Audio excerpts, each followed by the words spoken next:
जिस नारी से जन्म लेते हे राम भक्त हनुमान, हा अधिकार या मायचा. भगवंत सुद्धा जन्माला घालण्याचा अधिकार या मायचा. आणि या मायला रविकिरण बोलेल एवढा रविकिरण मोठा आहे का? अजिबात नाही. पण एक विनोद म्हणून बोलतो, तू मला बोलेल एवढा मी मोठा नाहीये. एक विनोद म्हणून बोलणं आहे फक्त. थोडं तुम्हाला बी थोडं हसायचाच भू. मना बी जो खरा संदेश आहे तो संदेश लोकेसपर्यंत चालना जास. म्हणेशीन बोलस, तुमले काय म्हणता येईन बोलत नाही मी. बोलू ना मग.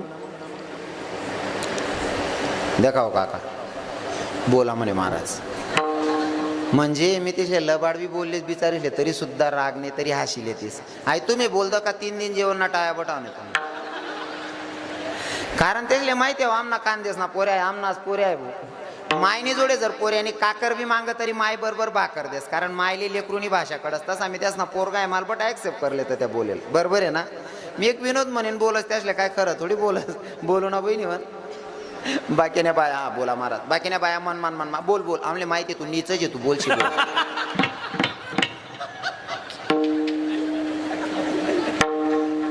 खरंच देखा एक बी बाई नाराज होत नाही मनावर. मी इथलं लबाड लुबाड बोललेच तरी असतेच बिचाऱ्या. खरंच बहिणी तुम्हाला उपकार आहेत मनावर मायच्यान. कधी एक बी बाई नाराज होत नाही मनावर, तेवढं बरं आहे. बोलू ना बहिणी सोन मग राग नाही या ना तुमले. खरंच ना पक्का ना. तुम्ही लबाडच राहतेच बहिणीवर.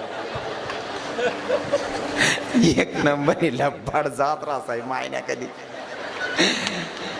पण आठेने बायाने तथाने बाया असणं सगळं. हा टाया वाजान मग घरमात आंगडो घाल द्या म्हणजे तुमले शांतता नाही पड.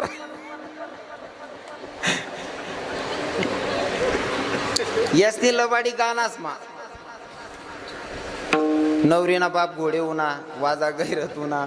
हाय जाऊ द्या. एक काकू गाणं म्हण राहते नवर देऊन करता. हे ताईनो ना मना दादा उना निमित्ते समजी गऊना माय मना हिरोना. तथाईनो ना मना बापूना निमित्ते समजी गऊना माय मना गोविंदाऊना. मी म्हणता आपण काही मुंबई जावत नाही गोविंदा काल भेटाव नाही. आपला गावमा गोविंदा याला देखील येऊ म्हणतं. मी पाय टामा थंडा पाणी काय अंग धुईले ना गोविंदादा का नानमान जी काकू गाणं म्हण राहते 3 कडी गो म्हणतं. काकू मला गोविंदादा काढू बहीण म्हणतं. तू लाईट ना खाली उभा होता तरी दिके नाही इथला नियागार होता म्हणता. अहो गोविंदा आहे तू ना तवच ना मला भरोसा झोपडी घ्या एक नंबर येलो बोड जात असं. तेवढं बरं आहे आखो यसगाव परिसर मा एक बी बाई तशी लबाड नाही. नुसतं गाणाच मला लबाडी असं वाटस का तुमले. नुसतं गानाच मला लबाडी असं नाही. घरमा सुद्धा लबाडी रास मन मायनी. तुम्ही या ना पाहिजे त्याना पाहिजे पैसा लाया की जमा ठेवा. संध्याकाळी शर्ट खुंटील टांगी द्या. जेवण करल्या तुम्ही झोपिल्या. तुम्ही झोपनात म्हणजे रजावर उतरणार. तुम्ही रजावर उतरनात का मन माय ड्युटीला चालू असतो ना किसा जाम लाले. तुम्हाला टीएल पैसाच म्हण 500 उपाड देस. तुम्ही सकाळी मग चेक करा काय रे म्हण किसा मग 500 कमी वाट राय ना. तुमले अक्कल नाही. मोबाईल काढा मग कुठे पाठ टाकावं देईन तुम्ही. ओ बापटा बरोबर राही घ्या 500 गई घ्या. तिथला बाणट सुरूच नाही मी. तुम्हाला 500 जमा करस रक्षाबंधनले जा 2 ग्राम सोनं बनायलेस. तुम्हाला जात माटी देस मन भावने आणि कानमाना बनाय दे ना 2 ग्राम ना. तर आपलं डोकं काम करत नाही. मागला पाळा माग तू याला चाले दूध सापडे नाही 2 ग्राम सोनं लिहिणं कसं. नुसतं गाणंच मला लबाडी असं नाही. घरमा सुद्धा लबाडी. घरमाना जाऊ द्या हो. गली आली मग सुद्धा लबाडीच राहस ना. गली मग काय लबाडी अशी खेडागावनी गेली अशी सरळ रास नाही का.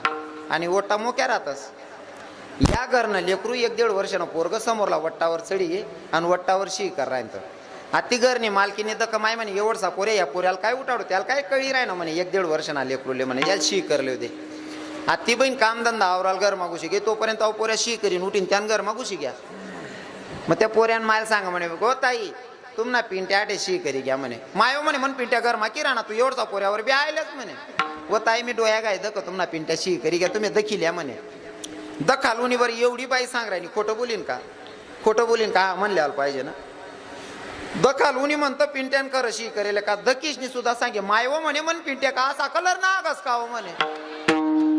कितली लबाडी हो. म्हणजे लब्बाड बोला मा 1 नंबर असायचा. बुझ लब्बाड असो ततान्या बाईसनी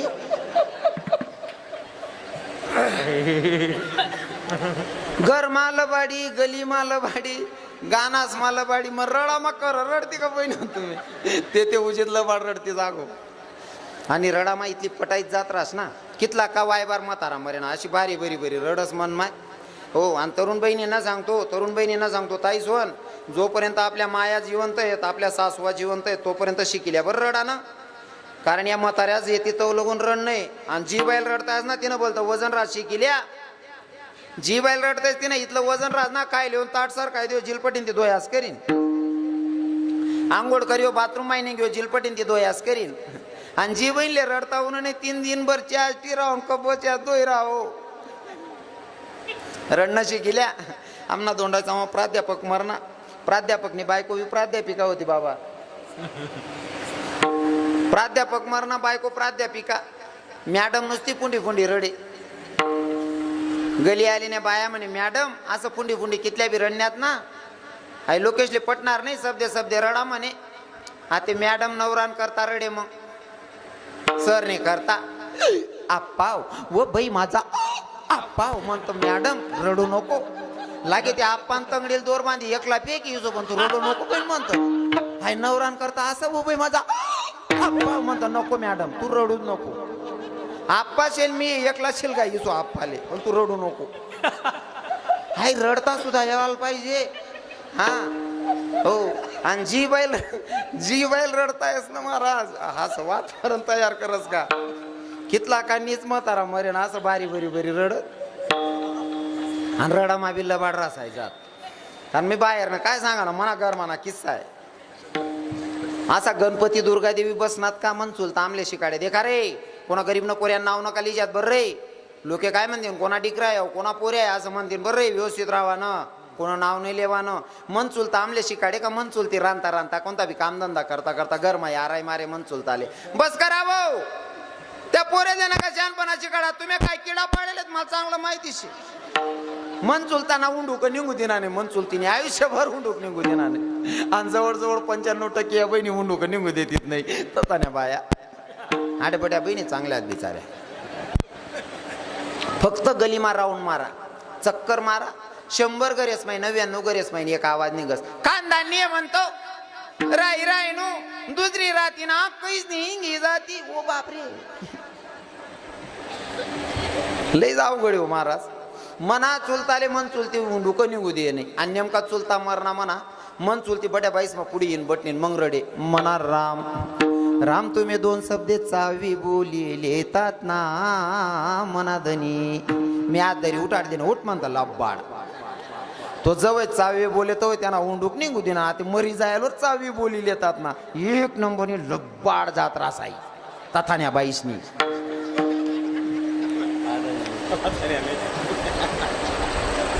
रडणं जर शिकणं येत आई माय पाहिजे इथलं पटाडीशने रडस. हो, आणि रडा मा इथलं भारी पट्या गोष्टी सांगतेस बरं. जर एखादी सासू मरेले आणि पाय म्हणा बेला राईस घ्यात बो तुमनं चित लाग जाऊ द्या बो मन सासू नाही जाऊ द्या असं जाऊ देते तुम्ही. हा तुम्हाला काही निघेल राहतात नाही ना त्या मा राय जात त्या पाय मा तुम्ही गण बोचकी दगतच त्या नाही निघणार का. मग आता या चालना जाते मग रडता त्या उचलणारले सांगता आत्या व माय म्हणे आत्या का बेला बी संगेल चालण्यात ना म्हणे आत्या. हो अरे त्या बेला राय घ्यात काढा रे. इतली पटाईत जात राहस नाही मायन्या कधी 1 नंबरनी लब्बाड नाही पुरी लब्बाड जात राहत ताड्या बाईसनी. खरंय ना बहिणी सोन खरंय की नाही. आई खरं बोला ना ते 51 लेस मी. हो आता आमना दोंडायचा ना एक म्हातारा मरणं मूळ मुद्दावर येत ना. आता आपण दोंडायचा ना म्हातारा मरणं हो म्हणा बाप. तिथलं कटकर दिशात ना दोंडायचा नाही सांगत ना अशी उपाय दे जास. मग काही दोंडायचं सांगायचं असे तो व्हिडिओ व्हायरल होई जास. एकदा 50 एक म्हातारा गोया घ्यात मन गाडीन जोडे तो अख्खा दोंडायचा आणि एक निलाई म्हणे महाराज. मग तो मरणारा म्हातारा मन गावना बी नाही होता तताना होता जडे मन बी कोण राहत नाही तताना. म्हातारा मरणं इथलं वायबार म्हातारा. कधी गावमा कीर्तन चाले तरी कीर्तन माने कधी भजन माने कधी मंदिर माने कधी देव नाही धर्म नाही कधी वारी नाही. हा पण गोंधळ माकी सोडे नाही इथला बेकार म्हातारा होता. हा गोंधळ सोडे नाही. तुमले गोंधळ समजत नाही बाबा. तुमनाकडे गोंधळ काय समजस ना तुमले ते कितला शक लागेल की हा म्हणजे तुमले खरं समजत नाही बा. मी फॉरेन माई येले आटे जोडे चंदनपुरी बाकी ना ते घर टाया बटनाने तरी जाई बट्ट होतील तडे.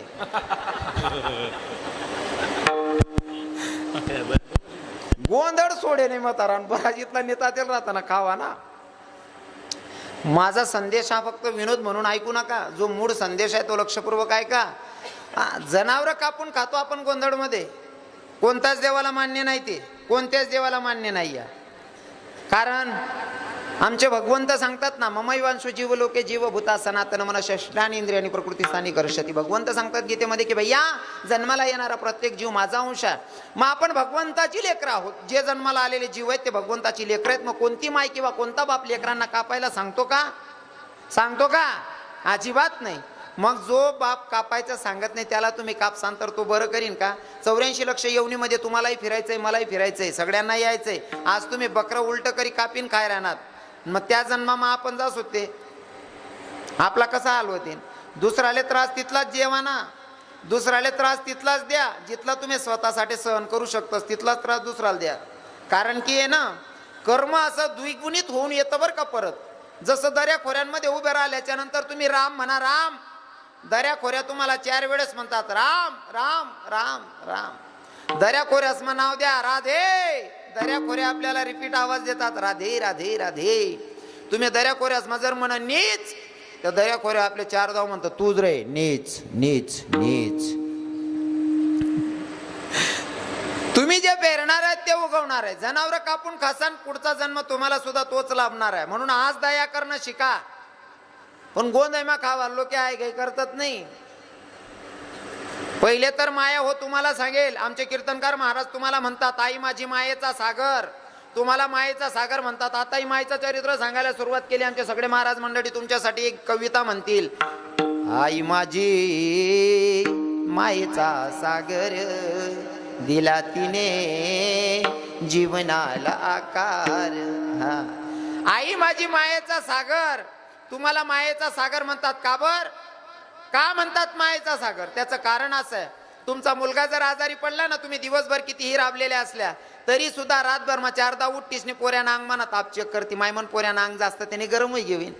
पोरगाल जर काटा मुडेल होई तरी रात मग 4दा उठतीन पाय देखतीस म्हणा मायमन पोऱ्याला काटा मुड जाईल पाय त्याने सुजी घ्या होईन. बरोबर आहे ना? तुमना पोरगाना पाय म्हणा काटा तुमले सैन होत नाही. तुमना पोरगाना अंग म्हणा ताप तुमले सैन होत नाही. तुमनं बच्च बच्च आहे, दुसरा ना बच्च कापीन खातीस बहिणी वन. तुमले माय कसं म्हणून, दयाना सागर कसं म्हणू? हा पटतय का? रवी किरण महाराजांचं कीर्तन ऐकलं. आजच्या नंतर शपथ घ्यायची. हा नवरात्री चालू आहेत ना, आजच्या नंतर शपथ घेते कीर्तनात, माझ्या चुलीवर मटण मासा शिजणार नाही अशी आजच शपथ घेते. असा निर्णय घ्या. तुमचं लेकरू सुखी राहावं असं जर वाटत असेल तर दुसऱ्याच्या लेकराला सुखी ठेवा. म्हणजे ती बकरी जर का बघेल ना, हा तर तिले विवाटीन म्हणा बच्चावरीने दया करी भगवान ये ना. ती आदिशक्तीचा विराजमान झालेला आहे. आजचा 3रा दिवस आहे. आणि जी आदिशक्ती तिथं बसली तीच आदिशक्ती तुमच्यात सुद्धा. पण तुम्ही तेवढं पावित्र्य राखलं पाहिजे तर तुम्ही सुद्धा आदिशक्तीचा हातमाया हो. तुमचा सुद्धा तेवढाच अधिकार आहे. पण आदिशक्ती तुम्ही बसलेल्या सगळ्या मायांच्या पाया पडून बोलेल. कदाचित एखाद्या मायला राग आला तर माफी मागतो, पाया पडतो. राग आला तुमले राग बिवना तुम्ही म्हणा काय करलीशात, पुण्य तारीख देवात नाही यांवर काय करशात. आणि पुढला तारीख भेटायला पाहिजे त्यांसाठी तोलतोल करा. आपला धंदा बी नाही. तुम्ही खरंच आदिशक्ती आत्माया हो. आदिशक्तीचा अवतार आहात तुम्ही. पण तुम्ही तेवढं पावित्र्य राखलं पाहिजे हो. तुम्ही पावित्र्य राखतातच यात शंका नाही. पण कीर्तनकाराचं हे एक व्यासपीठ असं आहे की इथं बोललं जातं, समाज ऐकतो, म्हणून इथं काहीतरी चांगला संदेश पण गेला पाहिजे. फक्त या मंडळींना बोलून चालणार नाही. तुम्हाला मी आजही पूजतो, पण तुम्ही नियमातच असणं गरजेचं आहे. नियमात असणं म्हणजे काय? या खरं विवाहित बाईचं खरं दैवत जर असेल तर ते म्हणजे तिचा नवरा, तिचा पती, तो तिचा खरा परमेश्वर आहे. त्याची सेवा करणं म्हणजे सुद्धा ईश्वर सेवा आहे. काही बायांचा प्रश्न असेल, महाराज मालगण वाटत त्यांनी पूजा करलो पण त्या संध्याकाळी डोसलीने येताना घर मग त्यानं पायाजवळ राखेल टाकी शिलगाई दे काकू. पर ऐका, देवाला जर रिझवायचं असेल, मनवायचं असेल ना, देवापेक्षा तुम्ही जर पतीला खुश ठेवलं ना तर देव सुद्धा तुम्हाला घाबरतो, एवढी ताकद तुमची आहे बरं. पण तेवढं पावित्र्य राखलं पाहिजे, तेवढं पावित्र्य राखलं पाहिजे. कारण आमचे संत सांगतात, तुका म्हणे पतिव्रता तिची देवावरी सत्ता. पतिव्रतेची ताकद अशी आहे, सूर्याला सुद्धा 3 दिवस निघू दिलं नव्हतं. ही ताकद पतिव्रतेची आहे.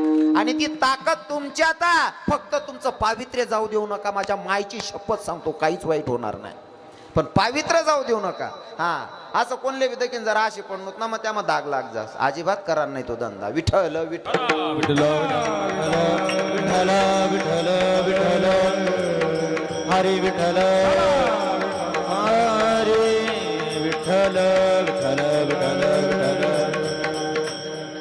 देवाला आपुलसं करायचंय, देवाला प्रसन्न करायचंय. अरे काही काही ठिकाणी फक्त देवाचं नामचिंतन केल्याच्या नंतर देव प्रसन्न होतो, मनातून काढून टाका. काही काही ठिकाणी जर भगवंताची सेवापेक्षा मायबापाची जर सेवा मुलगा करत असेल तर त्याच्यावर सुद्धा देव प्रसन्न होतो. ती सुद्धा एक भक्ती आहे, ती सुद्धा एक भक्ती आहे.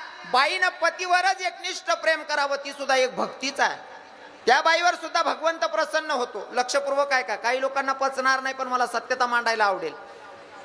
पतिव्रत्याची ताकद काय आहे? दुर्गा देवी बसली आहे ना, या देवीची काय ताकद आहे? ती ताकदही सांगल. ब्रह्मदेवाला प्रसन्न करून घेतलं राक्षसानं. हो, देवाला प्रसन्न करून घेतलं. देवाकडनं मागणी मागून घेतली, आम्ही कोणाकडनं मरायला नाही पाहिजे, मरतही नाही.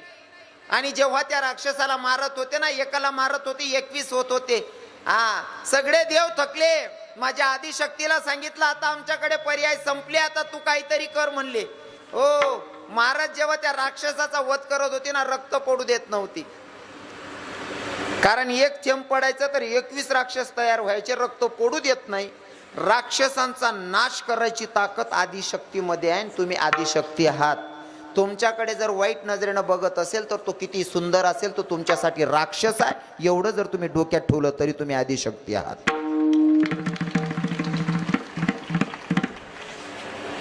काही काही गोष्टी आपल्या धर्माच्या एवढ्या खास आहेत ना, पण आपण नियमाचं उल्लंघन करून वागतो. तुम्हाला सांगू का पतिव्रतेची ताकद काय आहे?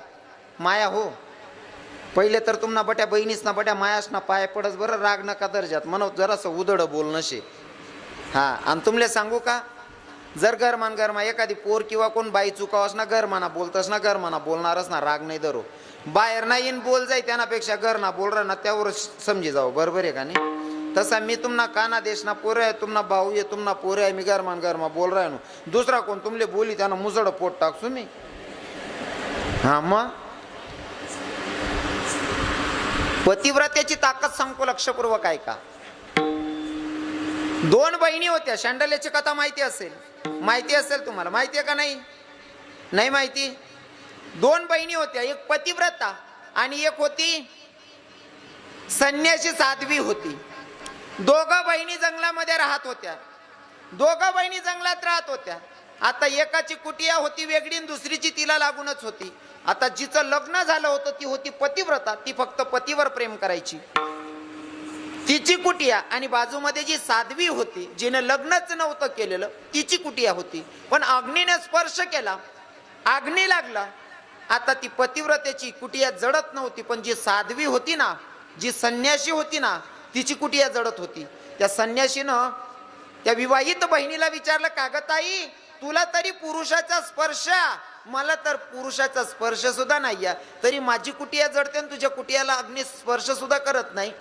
तेव्हा त्या बहिणीनं सांगितलं, बेटा, जर तुला या अग्निदेवतेने माझ्या कुटियाला स्पर्श केला नाही, तुझी कुटिया जळते, म्हणजे तुझ्यापेक्षा माझं पुण्य मोठं आहे. म्हणले, कसं ग ताई?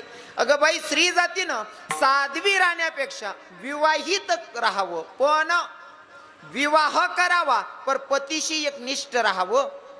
पतीशी एक निष्ठ राहिल्याच्या नंतर भगवंत सुद्धा आपल्याला घाबरतो. ही पतिव्रतेची ताकद आहे.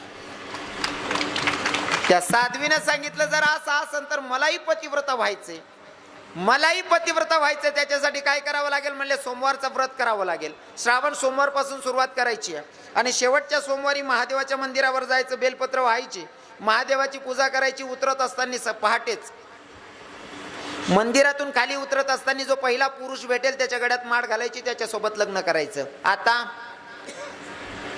आनंद मनात होता, शेवटचा सोमवार आहे ना, आज मला पतिव्रता व्हायचंय, कोणातरी माणसासोबत लग्न करायचंय. मंदिरातून पूजा करून घंटानाद केला. पूजा करत असताना तो घंटानाद झाला ना पहाटे 3:30-4 वाजेच्या सुमारास, तर त्या मंदिराच्या परिसरात भिकारी झोपलेले होते. एक भिकाऱ्याला असं वाटलं की एवढ्या पहाटे जर कोणी येतंय म्हणजे नक्कीच आपल्याला काहीतरी मोठं दान करून जाणार आहे, कोणीतरी श्रीमंत व्यक्ती आलं असेल. एक महारोगी आहे ना, मंदिराच्या दाराशी येऊन उभा आहे, पायरीशी उभा आहे. ही साध्वी पूजा करून खाली उतरते तर महारोगी माणूस दारात उभा होता मंदिराच्या पायथ्याशी. बाई महारोगी पर बहिणीनं सांगितलं होतं जो पहिला भेटेल त्याच्या गळ्यात माळ घाल आणि त्याच्याशी एक निष्ठ राहा, म्हणजे तू पतिव्रता झाली, म्हणजे तुझी ताकद सुद्धा माझ्यासारखी होणार आहे. आता या साध्वीनं आल्या आल्या त्या महारोग्याच्या गळ्यात माळ घातली. महारोग्याच्या गळ्यात माळ घातली. तो महारोगी सांगत होता, बाई मी इथं तर भीक मागायला उभाय, तू माझ्या गळ्यात माळ काढून टाकते, तुला माहिती का मी महारोगी या. त्या साध्वीनं सांगितलं, आतापर्यंत साध्वीचं जीवन जगत होती, संन्यासी होती, पण मला पतिव्रता व्हायचंय म्हणून मी तुमच्या सोबत लग्न करते. म्हणले तुला कळतंय का मी महारोगी, तुम्ही कसेही असलात तरी माझे पती आहात, चला म्हणले माझ्यासोबत. बाई त्या माणसाला घेऊन गेली, कुटियावर घेऊन गेली, स्नान वगैरे घातलं आणि भोजन वगैरे दिलं. महिना निघून गेला, पर त्या माणसाच्या मनात आलं की मला मंदिराच्या परिसरात फिरायची सवय होती, भीक मागून खायची सवय होती, इथं सगळं जागेवर भेटतंय पण फिरायला भेटत नाही. पत्नीला सांगितलं, म्हणले पाय ना, मला भीक मागून खायची सवय होती, मला मोकळं फिरायची सवय होती, तू सगळं आणून ठेवते पण मला फिरायला भेटत नाही. म्हणले एखाद दिवस मला फिरायला ने ना. बाईनं कुटिया तयार केली, कुटियामध्ये नवऱ्याला बसवलं आणि गावात हिंडायला घेऊन गेली. गावातून फिरवलं आणि फिरवत असताना गावाच्या बाहेर निघत होती बाई, तोपर्यंत त्या टोपलीमध्ये बसलेल्या त्याच्या नवऱ्यानं सांगितलं सगळ्या गल्ल्या फिरवल्या. म्हणले समोरची एक गल्ली राहिली. मग त्या गल्लीतून बाई घेऊन जात होती. नेमकं ती गल्ली होती वेश्या व्यवसाय करणाऱ्या बायांची. त्या गल्लीतून निघत असताना एक बाई मोकळी केस करून बसलेली होती. तिचे केस बघून याच्या मनात वासना निर्माण झाली.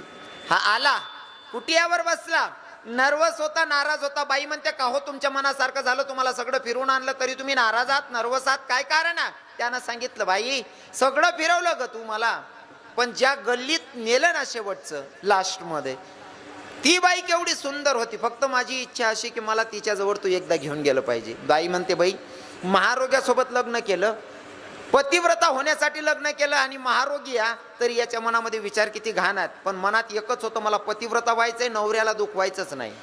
किती का घाण विचार करेना, मला त्याला दुखवायचं नाहीये. मग काळजी करू नका म्हणले, तुमची इच्छा पूर्ण करते. बाईनं त्या दिवसापासून त्या वेश्या व्यवसाय करणाऱ्या बाईच्या दारात सडा रांगोळी करायची, तुळशीला पाणी घालायची. बरेच दिवस निघून गेले. ती वेश्याबाई विचार करत होती, व्यवसाय करणारी बाई, की बाई अशी कोण बाई असेल माझ्या दाराच्या समोर सडा रांगोळी करते, तुळशीला पाणी घालत्या, कोण असेल. एका दिवशी पहाटे उठून बसली. ही पतिव्रता पाणी घालून तुळशीला सडा रांगोळी करून निघतच होती. तोपर्यंत ती बाई आली आणि हात धरला. का ग बाई, तू पतिव्रता असल्यावर तू माझ्या व्यवसाय करणाऱ्या बाईच्या दारात सडा रांगोळी टाकते, असं काय गरज पडली तुला. तेव्हा त्या पतिव्रतेनं सांगितलं, ताई सांगायची एक लाज आहे, नाही सांगितलं तर माझा अपमान आहे. म्हणे ताई सांग, लाजू नकोस सांगायला. म्हणले काय नाही, माझ्या नवऱ्याची अशी इच्छा आहे की तुझ्याकडे आले पाहिजे. ती म्हणते माझा व्यवसाय घेऊन ये म्हणले. आता पतिदेवाला सांगितलं तुमची इच्छा पूर्ण होणार आहे, पण त्या बाईनं सांगितलं नवऱ्याला आणत असताना पौर्णिमेच्या रात्री आणशील. नवऱ्याला सांगितलं तुम्हाला पौर्णिमेच्या रात्री माझ्यासोबत यायचंय, पौर्णिमेच्या रात्री यायचंय. माणसाला एवढा आनंद की आता माझी इच्छा पूर्ण होणार आहे. बाईनं पुन्हा पौर्णिमेच्या रात्री पाटी तयार केली, पाटीमध्ये नवऱ्याला बसवलं आणि घेऊन जात होती. आणि अगोदर आहे ना ती कुटिया जंगलामध्ये होती ना, तर जंगलामधनं इकडे यायचं होतं. आणि जेव्हा जंगलाचा रस्ता, अरण्याचे रस्ते असायचे ना, तर ते काही असे दऱ्याखोऱ्यातून रस्ते असायचे काही ठिकाणी. आणि दऱ्याखोऱ्यातून रस्ते असायचे आणि दऱ्याखोऱ्यांमध्ये असे गड्डे असायचे आणि त्याच्यामध्ये साधू नामचिंतन करायचे. एक साधू महात्मा नामचिंतन करत होता. ही पतिव्रता तिच्या नवऱ्याला घेऊन जात होती. घेऊन जात असताना हा मनातच याचा हर्ष होता की माझी मनाची इच्छा पूर्ण होते. हा पाठीमध्ये बसून बसून हातपाय हलवत होता, नाचत होता. आणि हा नाचता नाचता आनंदाच्या भरात माझ्या मनासारखं होतं, माझी इच्छा पूर्ण होते, असा हातही हलवत होता आणि पायही हलवत होता. एक साधू महात्मा तिथं त्या गड्ड्यामध्ये बसलेला होता. त्या साधू महात्म्याला याचा पाय लागला आणि साधू महात्मा तपाला बसलेला होता. त्याचा तप भंग झालं आणि डोळे उघडले. अरे या माणसाने मला पायाचा स्पर्श केला म्हणून माझं नामस्मरणात भंग झाला. मग त्या साधू महात्म्यानं शाप दिला त्याला, त्या महारोग्याला, अरे तुझ्यामुळे माझं तप भंग झाला, तुला माझा शापा, दिवसाचं किरण फुटेल आणि तुझा जीव जाईल. सूर्यनारायणाचं दर्शन घेशील त्या क्षणी तू मरणार आहे. बाईनं पाठीच्या खाली पाठी खाली ठेवली नवऱ्या सकट. जर का माझा नवरा माझ्या आधी मरत असेल तर मी कोणाची सेवा करेल, मला पतिव्रता व्हायचंय. मग काय करायचं? साधू महात्म्यानं सांगितलं, दिवसाचं किरण निघेल, सूर्यनारायणाचं किरण निघेल आणि तू मरण पावशील. पतिव्रता म्हणते, आता साधू महात्मा तुमचं तप मोठं आहे, पण मी पण पतिव्रता आहे, मी पण सूर्याला निघूच देणार नाही. तिनं आडवा हात करून ठेवला. पतिव्रतेनं आडवा हात करून ठेवला. 3 दिवस आणि 3 रात्र आडवा हात खाली करत नाही. या सगळ्या देवादी देवांना असं वाटलं की जोपर्यंत ही पतिव्रता हात खाली करत नाही तोपर्यंत सूर्यदेव दर्शन देणार नाही. सगळा हाकार माजलेला. म्हणले, बाई तू हात खाली करणार नाही तर सूर्यनारायण दर्शन देणार नाही. सगळं उलट व्हायला लागले. मग सगळ्या देवांनी आई साहेबांना बसवलं रेणुका मातेला आणि रेणुका मातेला सांगितलं, आई आमचं काय ऐकणार नाही. म्हणले, स्त्रीचं स्त्रीच ऐकेल. तुम्ही जाऊन फक्त त्या पतिव्रतेला हात खाली करायला सांगा. रेणुका आल्या. रेणुका माय आली आणि सांगितलं, बाई हात खाली कर. तुझा नवरा जरी मेला ना, जिवंत करायची जबाबदारी माझी आहे. त्या पतिव्रतेनं हात खाली केला. सूर्यदेव निघाले. सूर्याचे किरण जेव्हा त्या माणसावर पडले, त्या महारोग्यावर, महारोगी मरण पावला. पतिव्रता एका कोपऱ्याला बसलेली नाराज आहे. पण सगळ्या देवांनी सजीवंत मंत्र जपून त्याला सजीवंत केलं आणि तो राम म्हणून उठून उभा राहिला. बाई एका कोपऱ्याला बसलेली नाराजच आहे, नर्वसच आहे. सगळ्या देवांनी सांगितलं, ताई तुझा नवरा मेला पर त्याला जिवंत पण करून दिलं, मग आता नाराज व्हायचं काय कारण आहे? तुझा नवरा तर जिवंत झाला ना, मग नाराज कशाहून होते? बाईनं सांगितलं देवांना, माझा नवरा मेला, तुमच्या मते तुम्ही नवरा माझा पती माझा जिवंत करून दिला, ते पण खरं आहे. पण मी तर उभी आहे. 3 दिवस आणि 3 रात्रपर्यंत सूर्यदेवाला निघू दिलं नाही. म्हणजे बिना आंघोळीची, बिना पतीच्या सेवेची इथं बसलेली आहे. 3 दिवस आणि 3 रात्र अशीची अशी उभी आहे. मी पतीची सेवा केली नाही, देवाची सेवा केली नाही. मग हे 3 दिवसाचं पाप कोणाच्या डोक्यावर ठेवायचं? तर पतिव्रतेचा हा शब्द पाडून भगवंतानं सांगितलं, ताई तू 3 दिवस पतीची सेवा केली नाही, 3 दिवस आंघोळ केलं नाही, स्नान केलं नाही, देवपूजा केली नाही, हे तुझ्या डोक्यावर बसणारं पाप नाही या, हे तुझं पाप जन्माला येणाऱ्या प्रत्येक स्त्रीला महिन्याला 3 दिवस भोगावंच लागणार आहे. म्हणून जन्माला येणाऱ्या प्रत्येक स्त्रीला 3 दिवस ते पाप भोगावं लागते. चला आता पुढे. जेव्हा ती बाई पुन्हा नवऱ्याला उचलते आणि घेऊन जाते. हा बायांचा विषय इथं संपला. आता पुरुषांनाही संदेश आहे.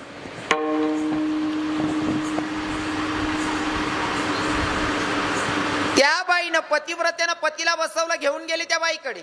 ती बाई एवढी चाणक्य आणि हुशार होती. तिनं 12 ग्लास घेतले, काचेचे ग्लास होते आणि प्रत्येक ग्लासामध्ये साखर टाकलेली, पाणी टाकलेलं. प्रत्येक ग्लास मध्ये पाणी भरलेलं होतं आणि प्रत्येक ग्लास मध्ये साखर टाकलेली. फक्त फरक असा होता की 12 ग्लास होते, प्रत्येक ग्लासाचा कलर वेगळा होता. म्हणजे एकामध्ये लाल रंग होता, दुसऱ्यामध्ये पिवळा, तिसऱ्यामध्ये हिरवा, असं 12 रंग वेगवेगळे होते. पहिले तर त्या वेश्या व्यवसाय करणाऱ्या बाईनं पहिल्या ग्लासातलं पाणी पाजलं. त्या महारोग्याला म्हणले, पाणी पी.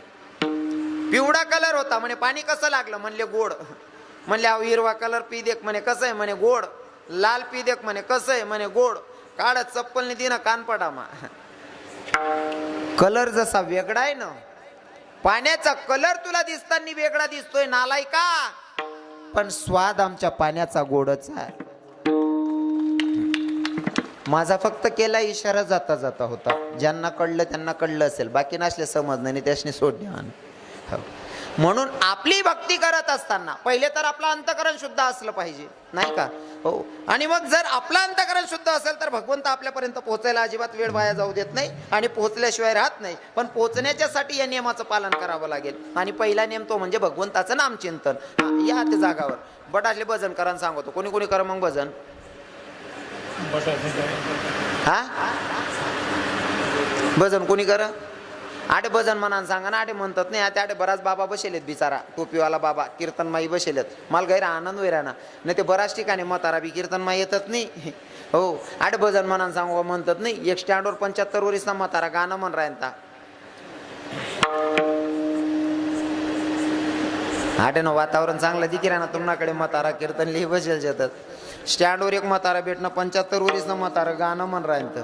हे हे आस्ते निहायत निरात दारू पिना समी, अरे नशा मा खोटा ना बोलाव दो के बासती. एक बुका माती मुका कट्टावजो हाय वय मा जरी असा किडा पाडरा ना, पहिले कितला पाडेल होती भो म्हणता. बर बाबांचं जाऊ द्या, ते तरुण पोरच नाही. एक नवीन वार येईल दादा भगवान नाव लिहावून सांग वाटेल येतच नाही. आणि सुना मा वट्टा सोर बट्ट कथा शाळा ना ग्राउंड मा बट्टन तडे बडी बडी म्हणत पाखरा आजाद केले तुला. ओ भाऊ ती पहिले आजाद होती रे काका, तुला फक्त मोबाईल न रिचार्ज मारायला ठेवलं होतं रे. बानट सुरत आले तिनं पहिले ठरेल होतं रे, मन लगीन बुंदी आले वाढायला लावसो असं. ती उलट लगीन करीन 2 वरीस मायस ना, तीन पोऱ्याला सांगत बघ भाऊ मामा कसा बसलाय बघ भाऊ.